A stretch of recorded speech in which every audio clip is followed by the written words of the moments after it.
আল্লাহ রাব্বুল আলামিন বলেন, ইন্নাল্লাহা লা ইয়াগফিরু আন ইউশরাকা বিহি ওয়া ইয়াগফিরু মা দুনা যালিকা লিমান ইয়াশা ওয়া মান ইউশরিক বিল্লাহি ফাকাদ ইফতারা ইসমান আযীমা। জোরে বলুন আল্লাহু আকবার। সূরা নিসা আয়াত নম্বর 48 আল্লাহ রাব্বুল আলামিন বলেন, আল্লাহ রাব্বুল আলামিন বলছেন, আমি বান্দার সকল গুনাহ মাফ করব, শিরকের গুনাহ কখনো মাফ করব না। কার ওয়াদা? আসতে বলবেন না, কার ওয়াদা? আল্লাহর ওয়াদা। শিরকটা এমন একটা গুনার নাম, এর চাইতে বড় জুলুম আর নাই। ইয়া বুনাইয়া লা তুশরিক বিল্লাহ ইন্নাশ শিরকা লাযুলমুন আযীম। সাইয়্যিদনা লোকমান সন্তানকে নসিহত করতে নিয়ে তিনি 1 নম্বর নসিহত করেছেন। 13টা নসিহত আছে তার সন্তানদের উপর, এর মধ্যে 1 নম্বর নসিহত হলো সন্তান শিরিক করো না। আর আমার দেশে জাতীয় শিক্ষা দেওয়া হয়, নির্দিষ্ট দিনে জুতা খুলে ফুল দিতে যা। কি ঠিক কিনা বলেন? জাতীয় শিক্ষা। কি শিক্ষা? জাতীয় শিক্ষা। কোন কবরে যদি ফুল দেওয়া জায়েজই হতো, কোন মাজারে ফুল দেওয়া যদি জায়েজই হতো,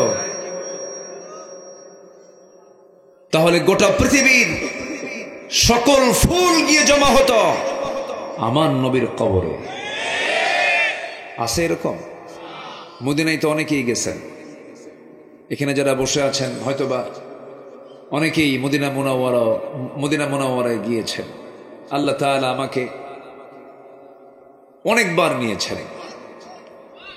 আমি নবীর মাকবারের সামনে কতবার গিয়েছি আমার মনে নেই, অনেকবার গিয়েছি।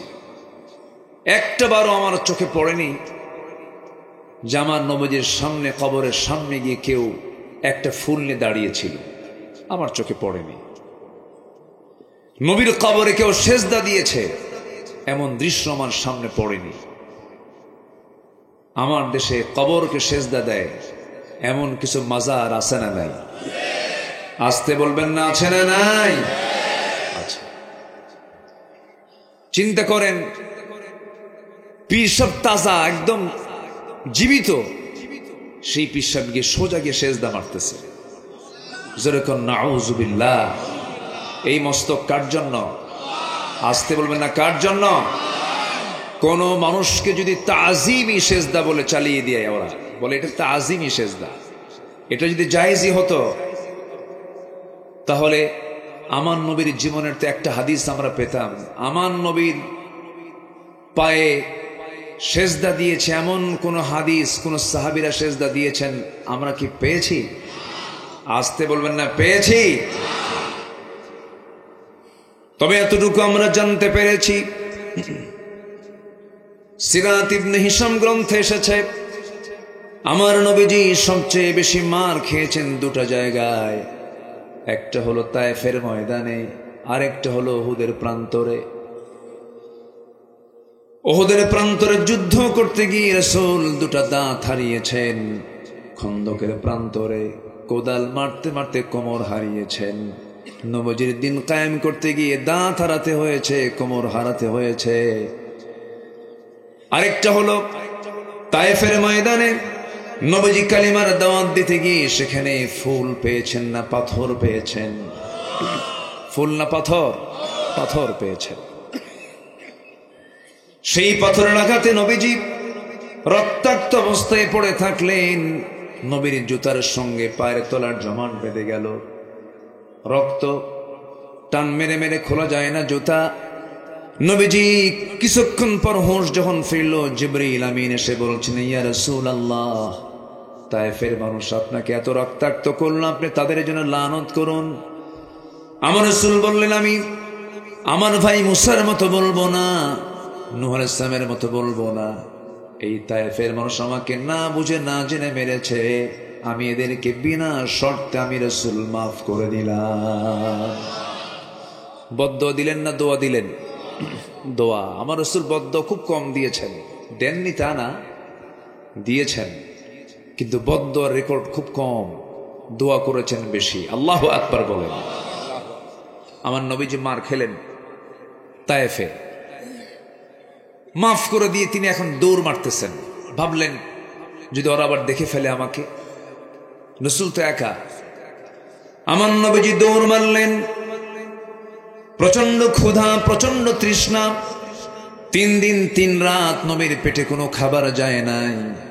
আমার নবীজির সামনে একটা আঙ্গুর বাগান পেলেন। আঙ্গুর বাগানের ভিতরে গিয়ে চিত হয়ে পড়ে গেলেন, সেন্সলেস হওয়ার মতো হয়ে গেল। সে আঙ্গুর বাগানের একজন কেয়ারটেকার দূর থেকে দেখে, রাসূলকে দেখে দৌড় মারে কাছে চলে আসলো। নবীজির সুন্দর চেহারা আকাশের চাঁদ পারবে না, পৃথিবীর কোন মাখলুক তার সৌন্দর্যের কাছে হেরে যাবে।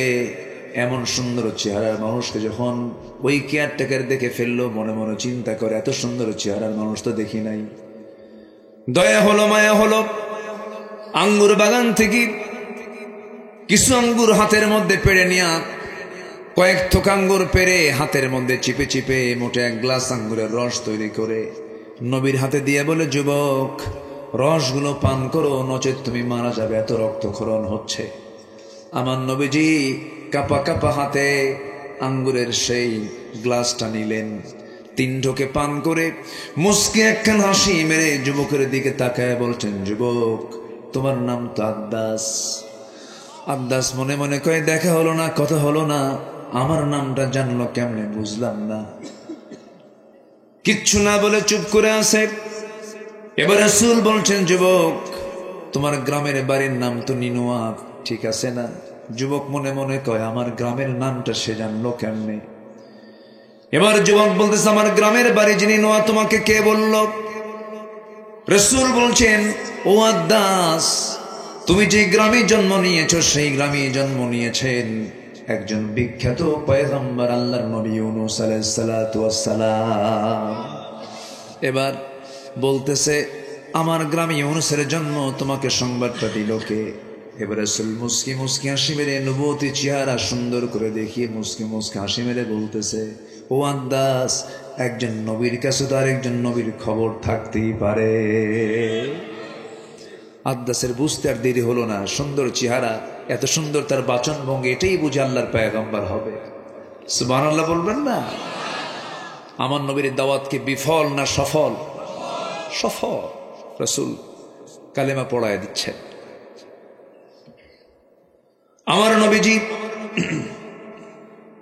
দাঁড়ায় আছেন এমন সময়, যে উদ্দেশ্যে আমি এই ঘটনার দিকে গিয়েছিলাম, সিরাত গ্রন্থে এসেছে, আদ্দাস করলো কি, 2টা হাত খ্রিস্টানি কায়দায় নবীর 2 পায়ের দিকে নিয়ে গিয়ে রাসূলকে সিজদা দেওয়ার প্ল্যান করতেছিল। আমার নবীজি শক্ত করে 2টা হাত শক্ত করে ধরে বুকের সঙ্গে বুক লাগাইয়া দিয়ে বলে, আদ্দাস তুমিও বান্দা, আমিও বান্দা। বান্দা হয়ে বান্দাকে সিজদা দিতে পারবে না, বান্দা সিজদা দেবে কাকে? আল্লাহকে। আদ্দাস বলছে, আপনি যে আল্লাহর পয়গম্বর, কোনো সন্দেহ নেই, আমাকে পড়িয়ে দেন লা ইলাহা ইল্লাল্লাহ। রাসূল কি সিজদা নিয়েছেন? না। অথচ আজকের দরবারে, আমার দেশে বহু দরবার আছে, সিজদা চলে। সময় এসেছে, 53 বছরের সময় পাইনি আমরা। এমন অনুকূল পরিবেশ 53 বছর ছিল না। কেউ 25 বছর, কেউ 16 বছর, কেউ 9 বছর, মাঝখান দিয়ে মঈনুদ্দিন ফখরুদ্দিনরা কয়েক বছর। সবাই মুসলমান ছিল, দেশ চালাইছে, কিন্তু ইসলাম দিয়ে কেউ দেশ চালায় নাই। কেউ কি ইসলাম দিয়ে দেশ চালাইছে? আমরা আগামীতে যা দেখতে চাই, অন্য কিছু দেখতে চাই না। আমরা দেখতে চাই আগামীর দেশ হবে কোরআনের দেশ। রাজি আছেন কারা কারা? হাত উঁচু করে দেখা।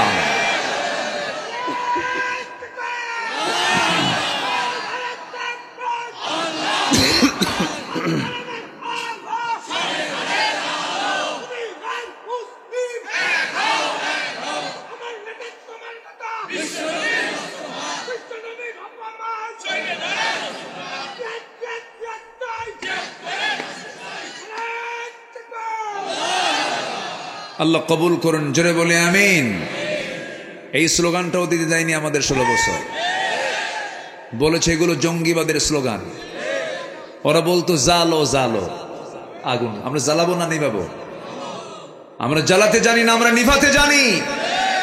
আমরা প্রতিশোধ নিতে জানি না, আমরা ক্ষমা করতে জানি। ক্ষমা করেছেন মুহাম্মদ সাল্লাল্লাহু আলাইহি ওয়াসাল্লাম। এই প্ল্যাটফর্মে এতগুলো কথা আমার বলা লাগতো না, কারণ বলতেছে এই জন্যই। এই প্ল্যাটফর্মে চরম ডিস্টার্ব করেছে, মাহফিল করতে দেয়নি আমাদের। কত যে ডিস্টার্ব করেছে। রাস্তায় এসে বসে আছি, হুজুর একটু থামেন, আমরা থানায় আছি। এই নাটকগুলো চলেছে।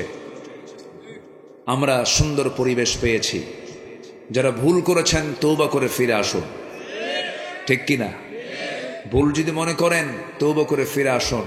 ইসলাম তওবার রাস্তা বন্ধ করেছে না খোলা রেখেছে? খোলা রেখেছে। আল্লাহ কবুল করুন, জোরে বলি আমিন। 17টা পছন্দনীয় কাজের মধ্যে 1 নম্বর বলেছে কি বলেন তো? আসতে কয়, মনে ভুলে গেছেন নাকি?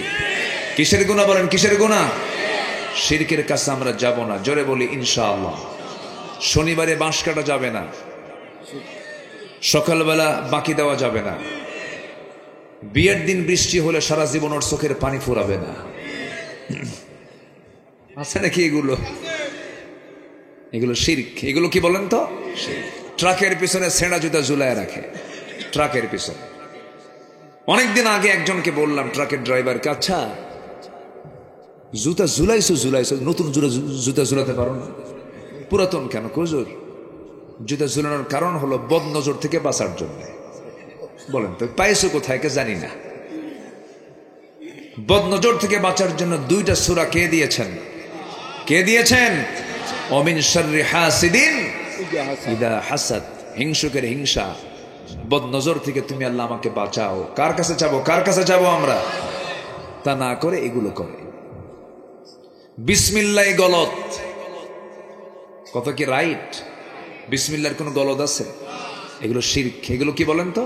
শিরক। আব্দুর রহিম, আব্দুর রহমান শব্দগত শিরক। আপনি শুধু রহিম বলবেন, মারাত্মক গুনাহ হয়ে যাবে। আব্দুর রহিম বলতে হবে, আব্দুল মালিক বলতে হবে। এই জন্য শিরকের ব্যাপারে আমাদের সচেতন থাকার দরকার। সব ক্ষেত্রে আছে না নাই? সবচাইতে বড় শিরক কি জানেন? সবচেয়ে বড় শিরক হলো চিন্তাগত শিরক। যারা মনে প্রাণে বিশ্বাস করে যে নামাজ পড়বো, রোজা রাখবো, কিন্তু আল্লাহর আইন দিয়ে সমাজ চালাতে পারবো না, ওটা অচল। ও হচ্ছে সবচাইতে বড় মুশরিক। আমার দেশে আছে না নাই? আসতে বলবেন না, আছে না নাই? ওরা বলে আমার ব্যক্তিগত জীবনে ইসলাম মানবো, কিন্তু অন্য জীবনে ইসলাম মানার দরকার নাই। ওর ইমানকে আবার নবায়ন করতে হবে, ইমান নতুন করে আনতে হবে। কারণ আল্লাহর আইনকে মানতে হবে এক জায়গায় না সব জায়গায়? এক জায়গায় না সব জায়গায়? সব জায়গায়। এত সুন্দর মানুষ আপনারা, কোনো নড়াচড়া নাই, সবাই পিন পতন নীরব হয়ে কথাগুলো শুনছেন। এর মাঝে যেন আমি একজনকে উঠতে না দেখি। আল্লাহ কবুল করুন, জোরে বলি আমিন। শয়তান যেন কোনো অসহায় না ফেলে দেয় আমাদের। আল্লাহ কবুল করুন, জোরে বলি আমিন। তাহলে শিরকের কাছে আমরা কেউ যাব? মনে থাকবে তো সবার? কোনো মাজারে সেজদা দেওয়া যাবে? কোনো মাজারে কোনো গরু ছাগল নেওয়ার দরকার নাই। আমার বাড়িতে সবচেয়ে বড় বুজুর্গ 2জন আছেন, মার কে বাবা। এরা সন্তুষ্ট হলে কে সন্তুষ্ট হবেন? আল্লাহ সন্তুষ্ট হবেন। একটু পরে আসতেছে। আমার বন্ধুগণ, নাম্বার 2 হলো মুনাফিকি। আল্লাহ তাআলা মুনাফিককে এত অপছন্দ করেছেন যে তিনি জানিয়ে দিয়েছেন, কাফেরকে যে শাস্তি দেব, জালিমকে যে শাস্তি দেব, ফাসিককে যে শাস্তি দেব, মুশরিককে যে শাস্তি দেব, তার চাইতে বেশি শাস্তি দেব হলো মুনাফিককে। আল্লাহ নিজেই বলছেন সূরা নিসার 145 নম্বর আয়াত, ইন্নাল মুনাফিকিনা ফিদ দারকিল আসফালি মিনান নার ওয়ালান তাজিদা লাহুম নাসীরা। জোরে বলুন আল্লাহু আকবার। মুনাফিকদের ঠিকানা হলো জাহান্নামের তলদেশ। কাফেরের দ্বারা, মুশরিকের দ্বারা, ফাসিকের দ্বারা, জালিমের দ্বারা যত বড় না ইসলামের ক্ষতি হয়, তার চেয়ে বেশি ক্ষতি হয়েছে যুগে যুগে কাদের দ্বারা বলে? মুনাফিকের দ্বারা। মুনাফিকদের চেনার জন্য 4টা বদ দিক, ইমানদারকে চেনার জন্য 7টা গুণগত দিক। একটু কান লাগায় লাগায় মনোযোগ দিয়ে শুনবেন সবাই। قد أفلح المؤمنون الذين هم عن قد أفلح المؤمنون الذين هم في صلاتهم خاشعون والذين هم عن اللغو معرضون والذين هم للزكاة فاعلون। জোরে বলি আল্লাহু আকবার। মুমিনদের গুণগত দিক হলো 7টা। কয়টা বলেন তো? 7টা। নাম্বার 1 হলো বেনামাজি না নামাজি? বেনামাজি না নামাজি? কিন্তু দুঃখজনক, আমার দেশে নামাজি লোক বেশি না বেনামাজি লোক বেশি? বেনামাজি। নামাজি নেই। মাত্র 5% মুসলমান নামাজ পড়ে। বুকটা ফেটে যায়। আমার মনে হয় 56টি মুসলিম রাষ্ট্র গোটা পৃথিবীতে আছে, এর মধ্যে নামাজ পড়ার দিক থেকে সবচেয়ে দুর্বল হলো বাংলাদেশের মুসলমান। আমি কিছু দেশ সফর করেছি। ডক্টর মাহাথির মোহাম্মদ সম্প্রতি ইন্তেকাল করেছেন, আমি তার দেশেও গিয়েছি। বেনামাজি নাই বললেই চলে, সে নামাজের প্র্যাকটিস আছে। আমার দেশে শুক্রবারেও যারা নামাজ পড়ে তাও হবে বড় জোর 15%, আর বাকি লোকগুলো নামাজই পড়ে না। কেন পড়ে না? যদি আজকে আমার দেশের সকল দলের নেতারা যদি বলতো, আমার কর্মীরা তোমরা নামাজ পড়ো, ঠিক কিনা বলেন? সব দলে কি এই কালচারটা আছে? এই জাতীয় কোনো নির্দেশনা কি আছে? যে দল আপনাকে জাহান্নাম থেকে বাঁচানোর চেষ্টা করে না, যে দল আপনাকে নামাজের কথা বলে না, যে দল আপনাকে পরকালের ভয় দেখায় না, যে দল আপনাকে জাহান্নাম থেকে বাঁচানোর জন্য উৎসাহ দেয় না, যে নেতা আপনার হাতে মদের বোতল তুলে দেয়, জেনার জন্য নারী তুলে দেয়, সুদের কারবার তুলে দেয়, ওই সমস্ত নেতৃত্বের মুখে আমরা জুতা মারি, থুতু মারি। আমাকে জাহান্নাম থেকে বাঁচতে হবে। কিসের থেকে বাঁচতে হবে? জাহান্নাম থেকে বাঁচতে হবে। এটা সবচেয়ে বড় চ্যালেঞ্জ। মুনাফিকরা যুগে যুগে জাতির সঙ্গে প্রতারণা করেছে। আমার নবীকে সবচেয়ে বেশি কষ্ট দিয়েছে ইহুদি, খ্রিস্টান, কাফের, মুশরিকরা, মুনাফিকরা সবচেয়ে বেশি কষ্ট দিয়েছে রাসূলকে মুনাফিকেরা।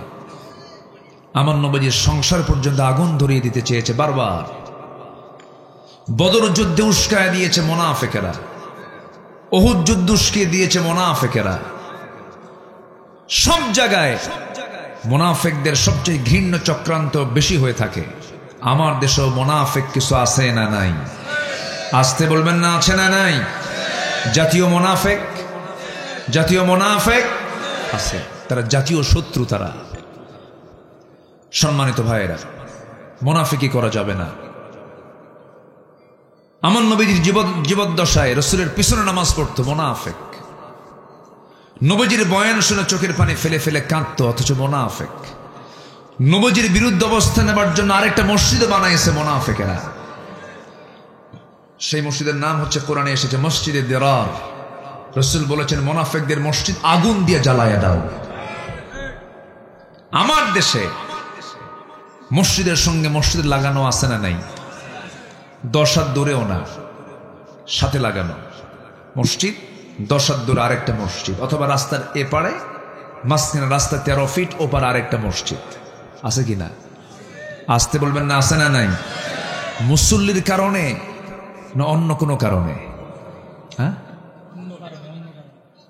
মুসল্লি বেশি হয়েছে এই জন্য নাকি? কি কারণ বলেন? হ্যাঁ, চিন্তার কারণ।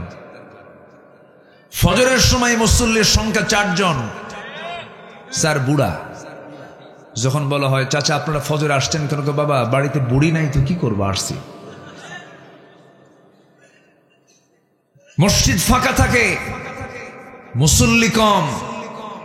অথচ মসজিদ দেখা যায় আরেকটা মসজিদ তৈরি হচ্ছে। এগুলো কি সৎ উদ্দেশ্যে করা মসজিদ? আল্লাহই ভালো জানেন। মুনাফিকরা এগুলোই করে, মুনাফিকরা এগুলোই করে। আমার বন্ধুগণ, নবীজির বিরুদ্ধে কত ষড়যন্ত্রের জাল বিস্তার করেছে মুনাফিকেরা। রাসূলকে মারার জন্য বহু স্টেপ নিয়েছে তারা, বহু পরিকল্পনা করেছে তারা। একটা ছোট্ট ঘটনা মনে পড়ে গেল আমার নবীজির জীবনে। বহু তিনি সফর করেছেন, অভিযানে বের হয়েছেন। নবীজির মদিনার জিন্দেগীর একটা ঘটনা মুনাফিকরা কত ষড়যন্ত্র করে দেখেন। আমার নবীজি কোন একটা অভিযানে বের হলেন, অভিযান শেষ করে আমার নবীজি মদিনার দিকে ফিরবেন। এমন সময় নবীজির সে অভিযানে নবীজির স্ত্রী আমাদের আম্মা জান আয়েশা সিদ্দিকা তার সফর সঙ্গী ছিলেন। নবীজি উহুদের মতো কণ্টকাকীর্ণ ময়দান, রাসূল জীবনে একবার হজ করেছেন, হজের সফরে বড় বড় জায়গা আমার রাসূল একা কিন্তু যান নাই। আমার নবীজি তার স্ত্রীকে সঙ্গে করে নিয়ে জিহাদের ময়দানেও গিয়েছেন। বলি সুবহানাল্লাহ। বউ হচ্ছে সবচেয়ে শ্রেষ্ঠ সাথী। স্ত্রীর চাইতে বড় সাথী পৃথিবীতে আর নাই। বউকে সাথে নিয়ে চলা সুন্নাত। বলি আলহামদুলিল্লাহ। বউকে সাথে নিয়ে চললে অনেক উপকার আছে, ফায়দা আছে। আপনি বউকে সাথে নিয়ে চললে আপনার চোখ এদিক সেদিক যাওয়ার কোনো সুযোগই নাই। ও এক মহান দারোগা। কি আসতে ক্ষণ কেন তাকাতেই পারবেন না। যদি তাকান একবার, 29 সেকেন্ড তাকাইছেন, 29 সেকেন্ড। যদি দেখে আপনার বউ একবার, রাস্তা তো কিচ্ছু কবে না, বাইরে কিছু কবে না, খালি দেখবে, কোর্ট করবে, রেকর্ড। বাড়িতে ঢুকছেন আপনি, সন্ধ্যার পর ডাকছেন, ঝর্ণা সন্ধ্যা কোথায় তুমি? তোমার ঝর্ণা সন্ধ্যা। তুমি ছায়া থাকো আরেক দিকে, তোমার নজর আগে ঠিক করো। বউ হচ্ছে ইমানের পাহারাদার। বলি আলহামদুলিল্লাহ। আমার নবীজি জীবনে কয়বার হজ করেছেন? বলেন কয়বার? আম্মা জান আয়েশা বলেন, রাসূল যখন হজ শুরু করবেন, ইহরামের কাপড় বাঁধবেন, আমার সাথে রাসূল আগে সহবাস করলেন। এরপর ফরজ গোসল সম্পূর্ণ করে ইহরামের কাপড় তিনি বাঁধলেন। নবীজির হজ জীবনে একবার। বউ সহ কোন সফরে বের হলে বউ সহ যাওয়া সুন্নাহ। বলি আলহামদুলিল্লাহ। বউকে খুব কাছে কাছে টানতে হবে। বউ হচ্ছে জীবন সঙ্গী। রাসূল ইন্তেকাল করেছেন, তার শেষ কথা হয়েছে কার সাথে? স্ত্রীর সাথে। বন্ধন থাকতে হবে। আমার মায়েরা আছে কিনা, শুনতেছে কিনা ওয়াজগুলো? মাদের ব্যাপারে তো কিছু ওয়াজ হওয়া দরকার। তারা অনেক আসে, কিন্তু তাদের ওয়াজ অনেক সময় মাইনাস হয়ে যায়। কিন্তু মারা মাহফিলও আসে বেশি, মার্কেটও যায় বেশি। সমস্যা এই জায়গায়। মাহফিলে এসে পর্দা থাকলেও মার্কেটে কোনো পর্দা থাকে না। কাপড় চোপড় খুইলা চলে যায়, নতুন নতুন কাপড় চোপড় সুন্দর করে সাজগুজ কইরা, চুল টুল ছেড়ে দিয়ে সাইড একখান ব্যাগ নিয়া দোকানদারের সামনে গিয়া ঠ্যাং একটান তুলে দিয়া দোকানদারকে এত সুন্দর করে কথা বলে, ভাইয়া একটা শাড়ি দেখানো যাবে কি? মানে এত সুন্দর মাখরাজার সিফাত ভাষা। দোকানদার তো শীত হয়ে পড়ছে। দোকানদার শাড়ি একখান বের করে নিজের গায়ে লটকা দিয়ে বলে, আপা এই শাড়ি কিন্তু আপনাকে দারুণ মানাবে। ওটা আরেক বদমাইশ। আছে না নাই? আচ্ছা, এগুলো করা যাবে না। এগুলো নোংরামি, কবিরা গুনাহ। মেয়েদের কথা নিক্কণ সুরে বলা হালাল না হারাম? হারাম। মেয়েদের কথাও সুন্দর করে বলা জায়েজ নাই। শুধু সুন্দর করে বলবে কার সামনে? স্বামীর সামনে। আমার বন্ধুগণ, কথার তো কোনো থা নাই। মূল পয়েন্টের দিকে চলে আসি। মুনাফিকি। আমার নবীজি সেই বড় অভিযান থেকে যখন ফিরে আসবেন, সঙ্গে ছিলেন আম্মা জান আয়েশা। রওনা দিলেন। রওনা দেওয়ার প্রাক্কালে রাসূল বললেন, সাহাবীরা শোনো, আমরা তো সবাই মদিনার দিকে ফিরতেছি। যদি কেউ বাদ পড়ে যায়, আমি একজনকে দায়িত্ব দিচ্ছি, সাফওয়ান তুমি এই দিকে আসো। সাফওয়ান, তোমার দায়িত্ব হলো বাদ পড়ে যাওয়া সাহাবীগুলোকে তুমি সঙ্গে করে নিয়ে এক জায়গায় করে মদিনায় পৌঁছায় দিবা। তুমি রাস্তাঘাট ভালো চেনো, দায়িত্বপ্রাপ্ত সাহাবীকে দায়িত্ব দিয়ে দিলেন, রওনা দিয়েছেন মদিনার উদ্দেশ্যে। ওই সফরে কেউ বাদ পড়েন নাই, বাদ পড়েছেন হলো আমার নবীর স্ত্রী আম্মাজান আয়েশা সিদ্দিকা রাদিয়াল্লাহু তাআলা আনহা। বাদ পড়লেন কেমনে? তিনি বাদ পড়ার হেতু হলো তিনি হঠাৎ করে রাস্তার মাঝখানে বলে ফেললেন, আমার হাজতের চাপ এসেছে, প্রকৃতির চাপ এসেছে, উটের পিঠ থেকে আমাকে নামায় দাও। দায়িত্বপ্রাপ্ত সাহাবী উটের পিঠ থেকে পালকিটা নামায় দেওয়া হলো। সেই পালকি থেকে হাওদা থেকে তিনি নামলেন, আড়ালে চলে গেলেন। আড়ালে শৌচ কার্য কমপ্লিট করে তিনি একটু দেরি হয়েছে, বিলম্ব হয়েছে। এইদিকে ওই সাহাবী, দায়িত্বপ্রাপ্ত সাহাবী হাওদাটা একটু উঁচু করে দেখেন। উঁচু আম্মাজান আয়েশা থাকতেও যে ওজন, না থাকতেও সে ওজন, এত চিকন তিনি ছিলেন। হাওদা উটের পিঠে উঠায় দিয়েছেন, পালকি উটের পিঠে উঠায় দিয়েছেন। চেক করেন নাই ভিতরে আম্মাজান আয়েশা আছেন কিনা নাই। ভুল হয়ে গেছে, পালকিটা হাওদাটা উটের পিঠে চড়ায় দিয়ে সব নিয়ে চলে গেছে। কিছুক্ষণ পরে এসে দেখেন কেউ নাই, সব চলে গেছে। আম্মাজান আয়েশা হতাশ হলেন না, নিরাশ হলেন না, সব তো আল্লাহর ফয়সালা। কাপড় চোপড় মুড়ি দিয়ে পর্দার নিয়ম রক্ষা করে এক জায়গায় তিনি চুপ মেরে বসে থাকলেন। দায়িত্বপ্রাপ্ত সাহাবী দূর থেকে লক্ষ্য করছেন কোন যেন মহিলা বসে আছে। কাছাকাছি আসার পরে চিনতে পারলেন এবং বললেন, আম্মা জান, আপনার কোনো টেনশন নাই, আপনি আমাদের জন্য মা, আপনার কোনো টেনশন নেই, আপনাকে নিরাপদে সবকিছুর সম্মান রক্ষা করে নবী আমাকে দায়িত্ব দিয়েছেন, আপনাকে সুন্দর করে নবীর ঘরে পৌঁছায় দেব।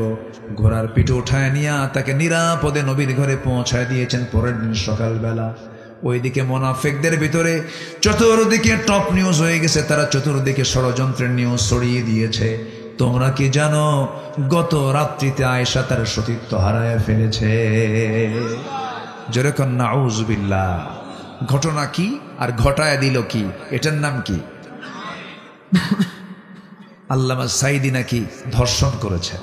হ্যাঁ, কোন তো এটা কি শয়তানও বিশ্বাস করবে বলেন? সম্মানিত ভাইয়েরা, শাইখুল হাদিস আল্লামা আজিজুল হক রাহিমাহুল্লাহ সেই 1999-2000 সালে জেলখানায় তাকে ঢুকিয়ে অজুর পানি পর্যন্ত দেওয়া হয়নি।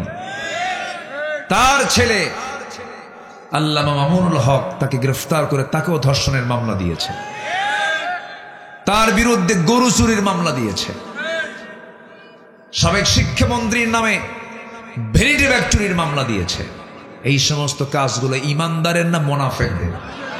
কাদের কাজ বলেন? কাদের কাজ? মুনাফিকদের।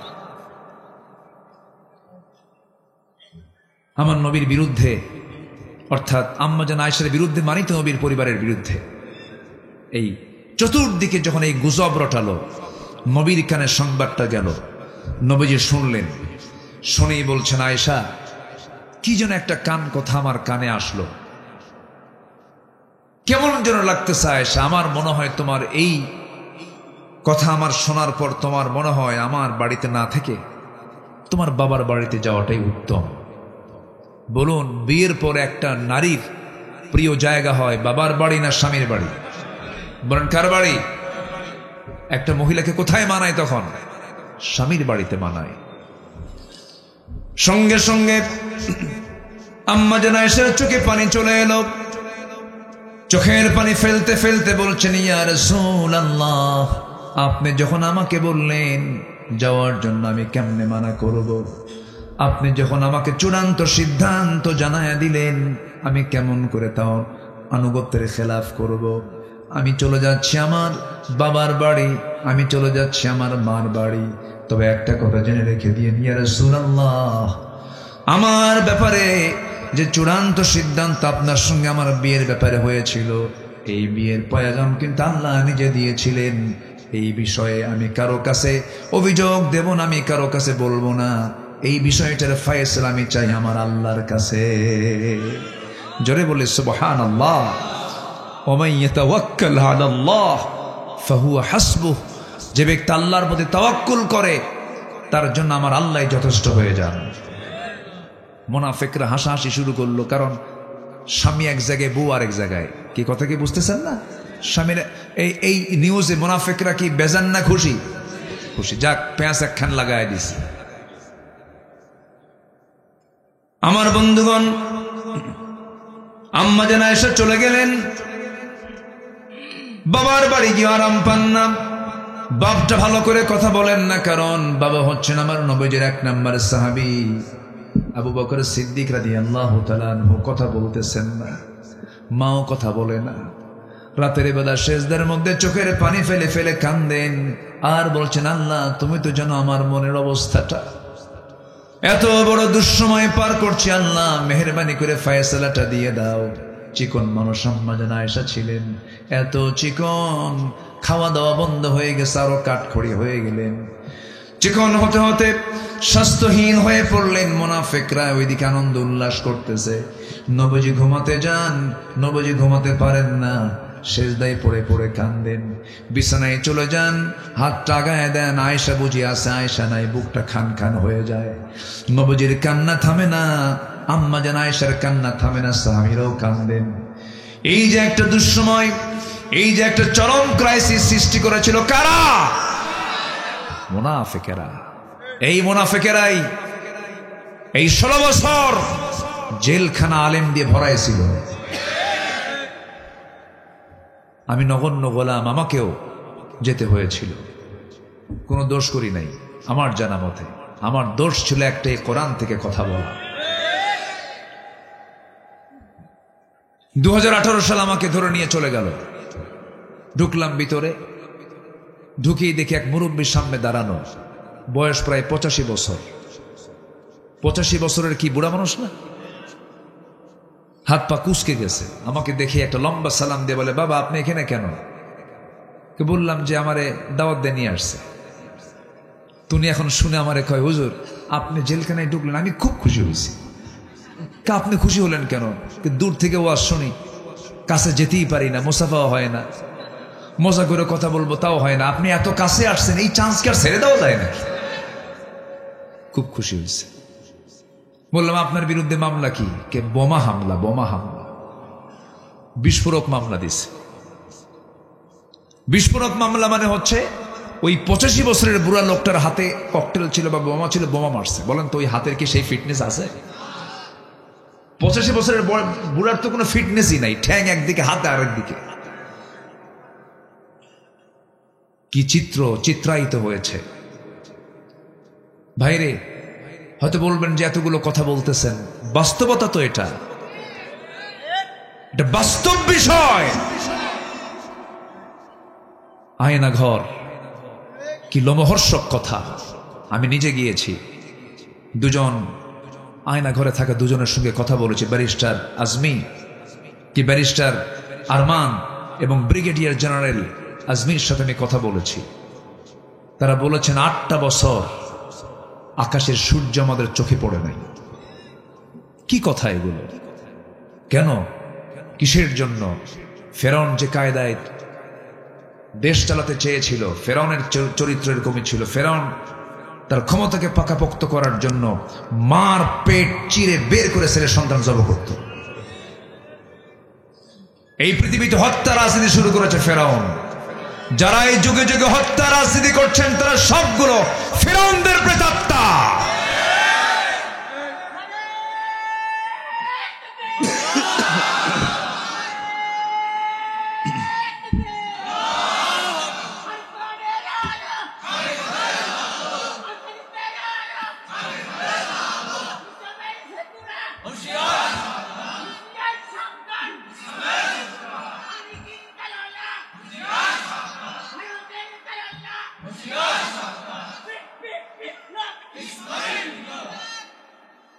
সম্মানিত ভাইয়েরা, আলোচনা চালাবো, কোনো সমস্যা নাই তো? জোরে বলি ইনশাআল্লাহ, জোরে বলি ইনশাআল্লাহ। আপনি যে দলই করুন, শুধু বলবো তাআলাউ ইলা কালিমাতিন, কালিমার দিকে চলে আসেন, নামাজের দিকে চলে আসেন, আল্লাহর দলের দিকে চলে আসেন, জান্নাতের রাস্তায় চলে আসেন। সব পথ ছেড়ে দিন, ইহদিনাস সিরাতাল মুস্তাকিম, এই দিকে চলে আসেন। বাঁচবো কয়দিন ভাই? কয়দিন বাঁচবো আমরা? ঘুরে ফিরে আমাকে আল্লাহর সামনে হাজিরা দিতে হবে। লজ্জা নিয়ে দাঁড়াবো না সম্মান নিয়ে দাঁড়াবো? লজ্জা নিয়ে দাঁড়াবো না সম্মান নিয়ে দাঁড়াবো? সম্মান নিয়ে দাঁড়াবো। আম্মা জান আয়েশা কার বাড়িতে এখন? বলেন কার বাড়িতে? মানায় মানায়, কিন্তু পাঠায় দিল কারা? কারা পাঠায় দিল? রসুল যদি গায়েব জানতেন, রসুলকে বলতেন না সেগুলো সব মিথ্যা, থাকো তো এই জায়গায়, বলতেন কি না?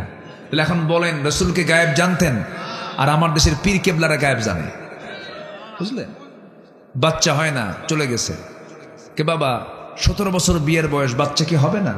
বাবা চুপ করে থাকে, মাথা নড়ায় না, চোখটা বন্ধ, মাঝে মাঝে শ্বাস নাই, জোরে জোরে এরকম করে, হ্যাঁ, এরকম একটু ভাবভুব নেয়, হ্যাঁ, 10 মিনিট এরকম করতে করতে করতে করতে হঠাৎ করে মুখ থেকে বের হয় যা, কিচ্ছু না, 1.5 হাত লাঠির বাড়ি দরকার। আসতে কবেন না, জোরে বলুন ঠিক কিনা? বদমাইশ এগুলো। রসুল গায়েব জানেন না, ও গায়েব জানে বসে আছে। কত বড় সত্য, অথেন্টিক, একদম সত্য সোর্স এটা।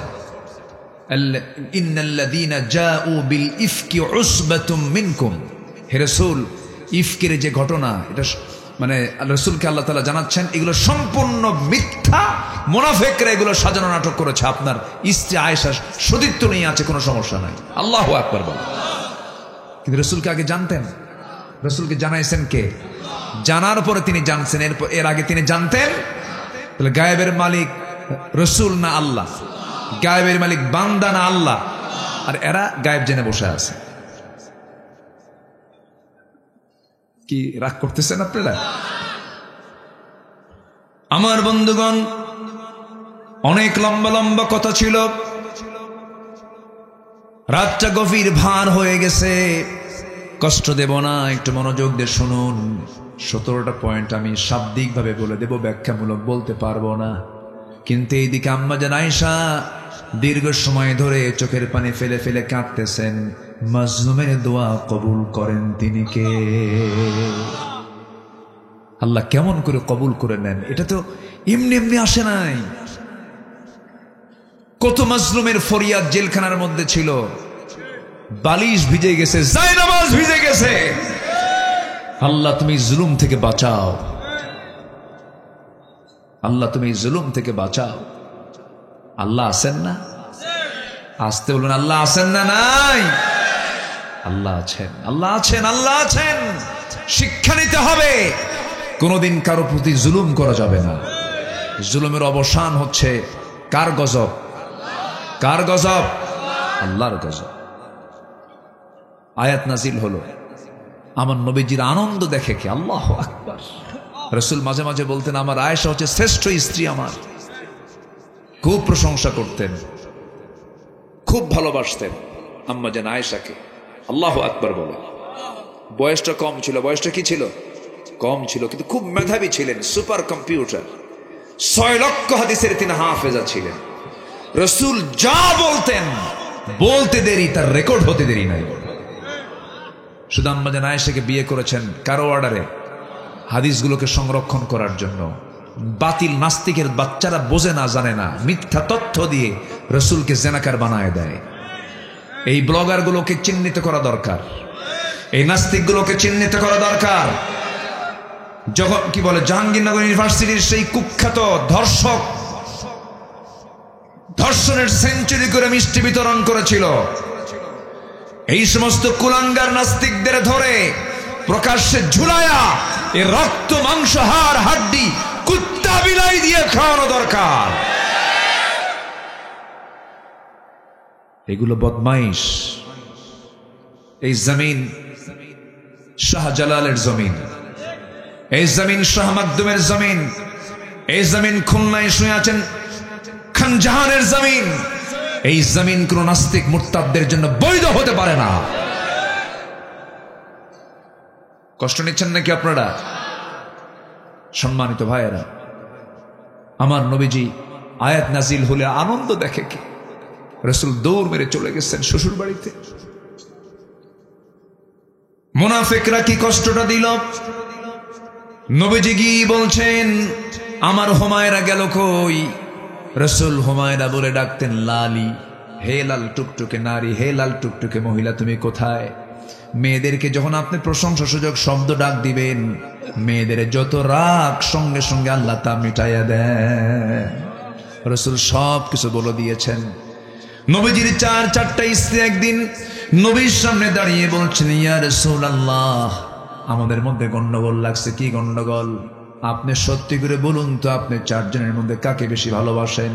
রাসূল বলছেন, এমন প্রশ্ন করেছ, গন্ডগোল লাগবে তো দেখতেছি।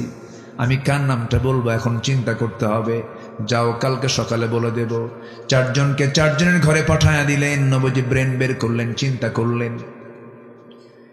প্রত্যেকের জন্য 2টা করে খেজুর প্যাকেট করলেন, বড় বড় খেজুর 2টা করে প্যাকেট করে প্রথমে আম্মা জান আয়েশার ঘরে গিয়ে বলছেন, আয়েশা, আমি তোমাকে দারুণ লাইক করি, খুব ভালোবাসা, আই লাভ ইউ। কি কথা কি বুঝতেছেন? বউকে কি বলবেন? কার বউ? অন্যের বউ নাকি আবার? নিজের বউ জানা হয়। হ্যাঁ, আমার নবীজি এই কথা বলেই 2টা খেজুর হাতের মধ্যে ঢুকায় দিয়ে বলছেন, এই যে গোপনে তোমার ঘরে এসে 2টা খেজুর দিয়ে গেলাম, এই তথ্য যেন অন্য কোনো বইয়ের কানে না যায়।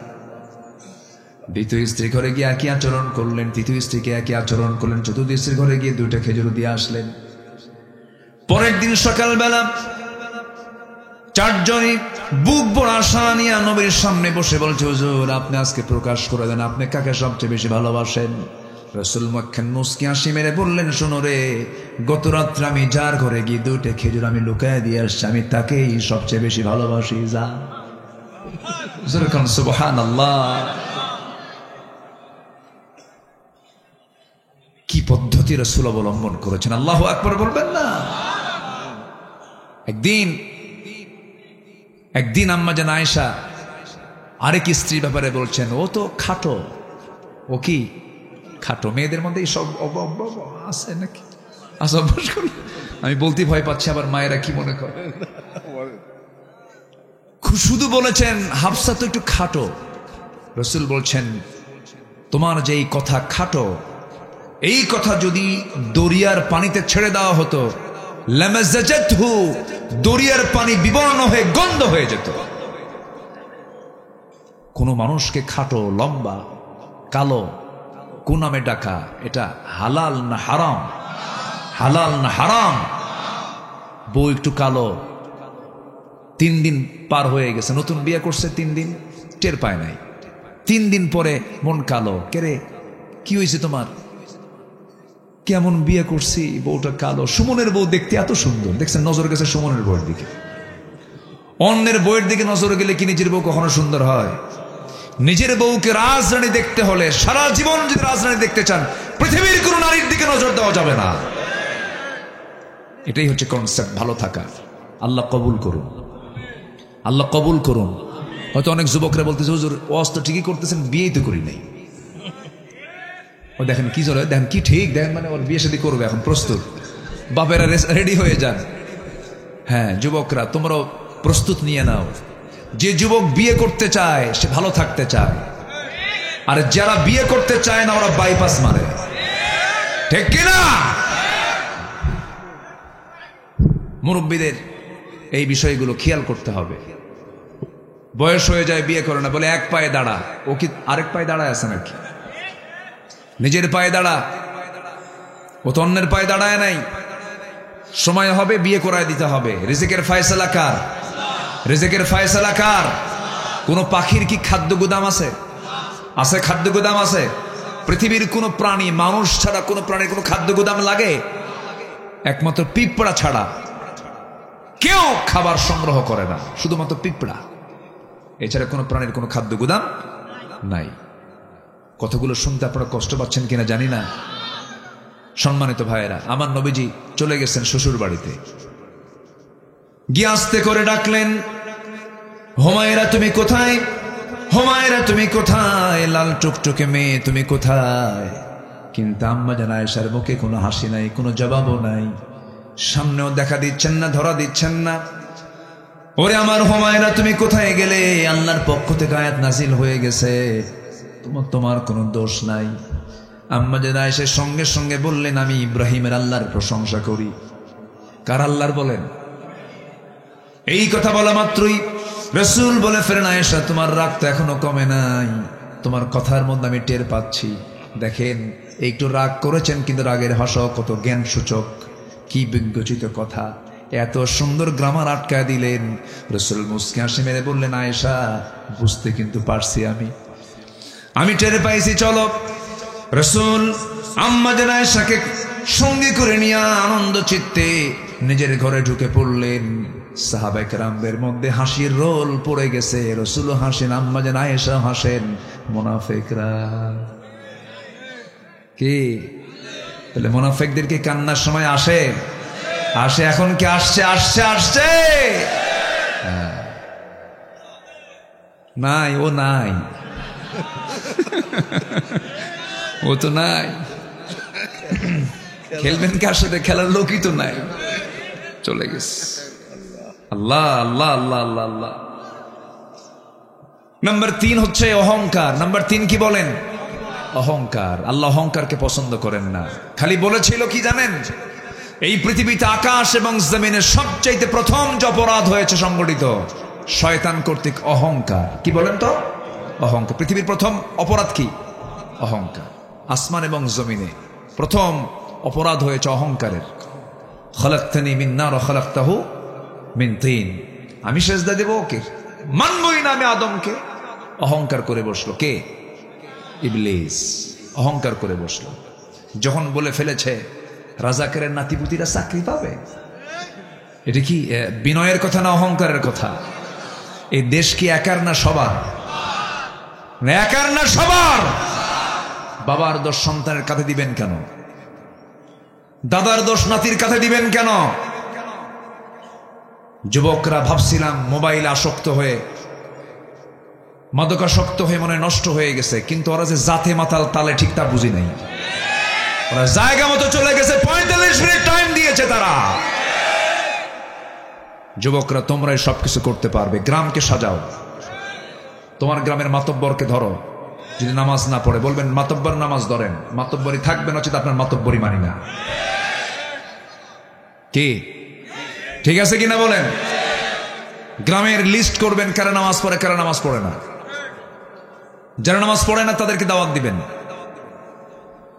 গ্রামের কোন ঘর থেকে কোন মেয়ে, কার মেয়ে বোরকা ছাড়া উলঙ্গ হয়ে বের হয়, তার বাবার কাছে গিয়ে নোটিশ দিবেন, আমরা এখন স্বাধীন একটি পরিবেশে আছি, আমাদের চোখকে নষ্ট করাবেন না।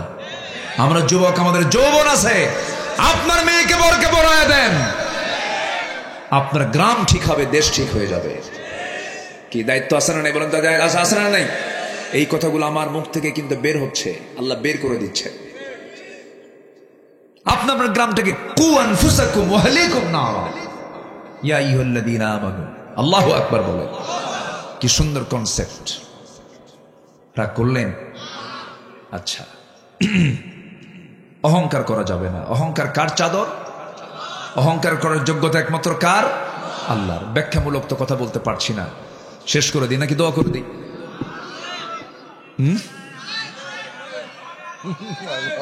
আরো চলো, হুজুর মরুক। আর আপনার ঢাকেন নাই কেন? প্রচন্ড কুয়াশা আসতেছে, বাতাস লাগতেছে, একটু ঢেকে রাখা দরকার ছিল। আমাদের ক্ষতি হয় এতে, বাতাসগুলো লাগে, ঠান্ডা লেগে যায়। মাহফিল তো এক রাত না, সব রাত, এটা খেয়াল রাখতে হয়। একটু বসেন। এত সুন্দর মানুষ গেফারি ভাই, দেখেন কোন লোকের কোন নড়াচড়া নাই। আলহামদুলিল্লাহ, ভদ্রচিত আচরণ আপনাদের। আলহামদুলিল্লাহ, আলহামদুলিল্লাহ বলেন। আমরা খেলবো না, আমরা তাদেরকে নাসিহা করব। জোরে বলি ইনশাআল্লাহ। আমরা এত ফালতু শব্দ উচ্চারণ করি না, খেলা হবে এগুলো আমাদের বলার দরকার নাই, ঠিক কিনা? আসুন সবাই আমরা এক দলে চলে আসি। কার দল? আসতে বলবেন না, কার দল? আল্লাহর দল। হাইয়া আলাস সালাহ, বাস কিচ্ছু না। হাইয়া আলাল ফালাহ, সব আসো মসজিদে ঢুকে বলো, এক ইমামের নেতৃত্ব মানো, ওই ইমাম নেই তোমরা জান্নাতে চলে যাও। আল্লাহ কবুল করুন। নাম্বার 4, কুফরি করা। কি করা? কুফরি করা যাবে না, অবাধ্যতা স্বীকার করা যাবে না। আল্লাহ তাআলা এগুলোকে পছন্দ করেন না, জাহান্নামের কাজ। নাম্বার 5 হলো আল্লাহ রাসূলকে কষ্ট দেওয়া, আল্লাহ রসুলকে কষ্ট দেওয়া মানে তার সুন্নাহকে না মানা। যেমন রসুল বলেছেন কাসসুশ শারিব ওয়া আফুল লিহইয়া, মোষটাকে ছোট করো, দাড়িকে ছেড়ে দাও, দাড়িকে বড় করে ফেলো, দাড়ি কাটতে যেও না, মোষটাকে ছোট করে ফেলো। কিন্তু গোটা দেশ যদি জরিপ করা হয়, আমার দেশের দাড়িওয়ালা লোক বেশি না দাড়ি ছাড়া লোক বেশি? আহারে কি বড় পোড়া কপাল! দাড়ি কেটে আপনি কার সুন্নাহ মানলেন, কার পদ্ধতি মানলেন? এগুলো রাসূলকে কষ্ট দেওয়া হয়। নবীর সুন্নাহকে যখন কোনো বান্দা মানবে, সেই নবীর সুপারিশ সেই বান্দার জন্য জুটবে। জোরে বলে সুবহানাল্লাহ। নাম্বার 6 হলো অভাবের ভয়ে সন্তানকে হত্যা করো না। লা তাকতুলু আওলাদাকুম খাশিয়াতা ইমলাক। অনেক লম্বা ব্যাখ্যা ছিল, আমার সময় পেলাম না। আজকের ডায়াগনস্টিক সেন্টারগুলো ম্যাক্সিমাম দেখবেন কিছু কিছু মহিলা গিয়ে সন্তান ছেলে না মেয়েটাকে চেক আপ করে ছেলে হলে পরে সন্তানকে জীবিত রাখে, মেয়ের সন্তান হলে পরে আবর্ষণ করে মেরে ফেলে। আছে কিনা বলেন? সন্তানকে মেরে ফেলতেছে। কি করে খাওয়াবো আমি? আগের যুগে সন্তানকে মেরে ফেলতো। সন্তান যখন ডেলিভারি হতো, সীমা তারা গর্তের কিনারে গিয়ে বসে থাকতো। সন্তান ডেলিভারি হতো, দেখতো ছেলে না মেয়ে, মেয়ে হলে পরে জীবন্ত পুঁতে মারতো, ছেলে হলে পরে সেখান থেকে তুলে নিয়ে আসতো। আগের যুগ ছিল একই স্টাইল, এখন হয়ে গেছে আরেক স্টাইল। সেম একই তথ্য, একই অপরাধ। এই অপরাধগুলো করা যাবে না, কারণ সন্তান আপনার হতে পারে, কিন্তু বান্দাটা কার? আপনি বান্দাকে খুন করছেন, আপনাকে খুনির কাতারে দাঁড় হতে হবে। এটা প্রাণ আপনি নষ্ট করছেন, জবাব দিতে হবে কার আদালতে? কার আদালতে? আমার মায়ের আলোচনাগুলো শুনছেন কিনা জানি না, মাথায় রাখবেন, কোন সন্তানকে কখনো হত্যা করা যাবে না। যা আসবে কার ফয়সালা? কার ফয়সালা বলেন? আল্লাহর ফয়সালা। আমার বন্ধুগণ, নাম্বার 7 হলো পিতামাতার সঙ্গে খারাপ আচরণ করা যাবে না। এমন লোক মনে হয় চুয়াডাঙ্গায় নাই, আসতে কয়। নাটোরে গত বছর এক মাহফিলে গেছি। সেই মাহফিল আমার একটা চিরকুট আমার হাতে আসলো। মঞ্চে এক মহিলা, বয়স লেখছে, আমি 72 বছর বয়সের একজন বৃদ্ধা নারী লেখছে। লেখাটা কাঁপা কাঁপা, বয়স্ক মানুষ তো 72 বছর। সেই চিঠিতে লিখছেন, আমার 3টে ছেলে, 3 ছেলের ঘরটাই আমার ঘরের চতুর্পাশে। ওদের রান্না করার প্রত্যেকটা খাবারের গন্ধ আমার নাকে আসে। আমি একা রান্না করে খাই, গন্ধ পাই, আমার অমুক ছেলের ঘরে অমুক রান্না হয়, অমুক ছেলের ঘরে অমুক রান্না হয়। আমাকে একা রান্না বান্না করতে হয়। হুজুর, একটু আমার জন্য খাস করে দোয়া করবেন, সন্তানদের জন্য দোয়া করবেন, তারা যেন আমার দিকে একটু নজরটা দেয়। নিজের পরিচয় গোপন করেছে। মা জানে যে আমার সন্তানদের এই দোষটাকে আমি প্রকাশ করলে সন্তানদের মান সম্মান থাকবে না, প্রকাশও করে না। এই পৃথিবীতে একজন মানুষ, 2জন মানুষ, মার বাবা, সন্তানদের সমস্ত তথ্য তারা আড়াল করে মুখ বুজে হাসি মুখে তারা চলাফেরা করে। আল্লাহু আকবার বল। আছে না নাই? আছে। এগুলো করা যাবে না। বাপ মাকে ভাত দিতে হবে সবার পরে না সবার আগে। কোরআনকে প্রশ্ন করুন, কোরআন তুমি বলো তো, আমি কাকে আগে খাবার দেব, আমি কার জন্য আগে খরচ করব? কোরআনের জবাব নাই? আছে না নাই বলেন তো? দেখেন কোরআন জবাব দিচ্ছে, ইয়াসআলুনাকা মাযা ইউনফিকুন কুল মা আনফাকতুম মিন খায়রিন ফালিল ওয়ালিদাইনি ওয়াল আকরাবিন। 1 নম্বর খরচ হতে হবে তোমার বাপ মার জন্য, এরপরে তোমার আকরাবিন, বউ আছে, বাচ্চা আছে, ছেলে আছে, মেয়ে আছে। কিন্তু আল্লাহ বলে দিচ্ছেন যে বেতনটা পাবা, 1 মাস পরে বেতন পাচ্ছ, তোমার বউটা তোমার কাছে আছে, তোমার বাপ মা তোমার গ্রামে আছে, সমস্যা নাই। তোমার আব্বা আম্মার জন্য তুমি যে বেতনটা পেয়েছো, সেই বেতনটা খরচ করার আগে সবার আগে পাঠায় দিতে হবে কোরআন অনুযায়ী কার কাছে? কার কাছে বলেন? বাপ মার কাছে খরচ তাদের জন্য আগে দিতে হবে। আল্লাহ সিরিয়ালি দিয়েছেন কারটা আগে? মা বাবারটা আগে দিয়েছেন। কোনো খবরই রাখে না এমন সন্তান মেহেরপুরে চুয়াডাঙ্গা আছে না নাই? আচ্ছা, R15 নে ঘরে, ছেলে R15 নে ঘরে, মাথার চুলগুলো বড় করে করে নেতার পিছনে ঘোরে, আর বাবা না খায়া থাকে, বাবা রিক্সা চালায়। অসভ্য সন্তান এগুলো। আচ্ছা বলুন তো, মা বড় না বউ বড়?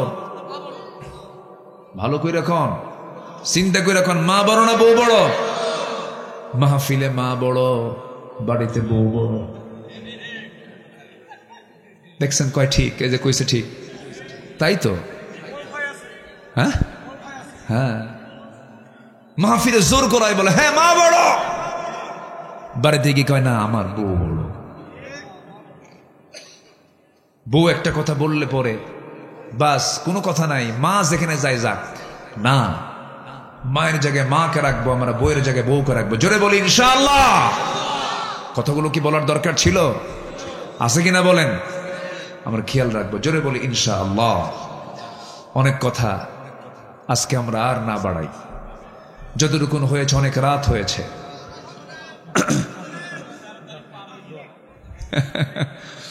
টাইম তো দেবেন আপনারা, শুনতে চান, কিন্তু অনেক রাত হয়েছে।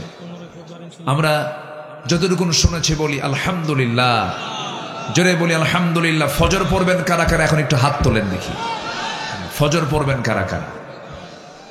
হ্যাঁ দেখি, এখন দেখি কি অবস্থা হয় দেখি। জোরে বলি ইয়া আল্লাহ, আমাদেরকে ফজর, জোহর, আসর, মাগরিব, ইশা 5 ওয়াক্ত সালাত নামাজ আদায় করার তৌফিক তুমি আল্লাহ দিয়া দাও। জোরে বলি আমিন আমিন আমিন। বাড়িতে সন্তানকে কন্ডিশন করবেন, নামাজ পড়বি ভাত খাবি, ঠিক কি না? নামাজ পড়বি ভাত খাবি। বউকে বলবেন পর্দা করবি, আমার সাথে থাকবি। আস্তে কয়, আস্তে কন কেন? পর্দা করবি, আমার সাথে থাকবি। হ্যাঁ কি যেন কইল? এগুলো করা যাবে না। বউয়ের পর্দার দিকে খেয়াল করার দরকার আছে না নাই? কিছু কিছু পুরুষ আছে, স্বামী আছে, বউকে পরপুরুষকে দেখাতে খুব পছন্দ করে, আছে না নাই? বউয়ের চেহারা যদি একটু সুন্দর হয় তাহলে তো কথাই নাই। মানে ওর দাম, ওর মূল্য তৈরি করার জন্য বউ ঘুরে নিয়ে বেড়ায়, যে আমার একখান সুন্দরী বউ আছে, ঘুরে বেড়ায়। এগুলো হারাম। এগুলো কি বলেন তো? এগুলো কি হারাম। আবার কেউ যেন তার দেখা মিস না হয়, হুন্ডাই তোলে বউকে, R15, যার প্যাসেঞ্জার সিট হলো আন্ডারগ্রাউন্ড, আর কি বলে ড্রাইভিং সিট হচ্ছে আন্ডারগ্রাউন্ড, আর প্যাসেঞ্জার সিট হলো 3 তলা। পিছনে উঁচা না, উঁচা জায়গায় বউকে বসায় দেয়। আন্ডারগ্রাউন্ডে ড্রাইভার থাকে, স্বামী থাকে, ওরা কেউ না দেখলেও সমস্যা নেই। পিছনে বউ আছে, সাইনবোর্ড একখান। হুন্ডার আওয়াজ একটু কম, হুন্ডার আওয়াজ অনেকে নাও দেখতে পারে। ওই করে কি, ওই যে পাইপ যেটা আছে স্যালেঞ্জার, ওটা সরায় ফেলে। হেলিকপ্টারের মতো আওয়াজ, না দেখে যাবেন কই আপনি? দেখলো জাতি। এরকম বদমাইশ মার্কা কিছু স্বামী আছে না নাই? আজকে স্বামীরা যদি সচেতন হতো, আমার বউকে কাউকে দেখাবো না, দেশ তেমনি ভালো হয়ে যায়। আল্লাহ তুমি সবাইকে সতর্ক থাকার তৌফিক দাও। এই কি বেঁচে ওঠা, আমারে দিয়ে যাও। জি সবাই বলে সুবহানাকা আল্লাহুম্মা ওয়া বিহামদিকা আশহাদু আল্লা ইলাহা ইল্লা আনতা আস্তাগফিরুকা ওয়া আতুবু ইলাইকা। চিৎকার মেরে বলি ইয়া আল্লাহ, আমার জীবনের, এই বসেন, এই চাচা বসেন, ডাকুক, বলেন ইয়া আল্লাহ, আমার জীবনের সগীরা কবীরা, ছোট বড় সব গুনাহ তুমি আল্লাহ মাফ করে দাও। জোরে বলুন ইয়া রাব্বাল আলামিন, ইয়া রাব্বাল আলামিন। একটু নামাজের মতো করে বসি, আমরা নামাজের মতো করে বসি। সবাই বলে সুবহানাকা আল্লাহুম্মা ওয়া বিহামদিকা আশহাদু আল্লা ইলাহা ইল্লা আনতা আস্তাগফিরুকা ওয়া আতুবু ইলাইক।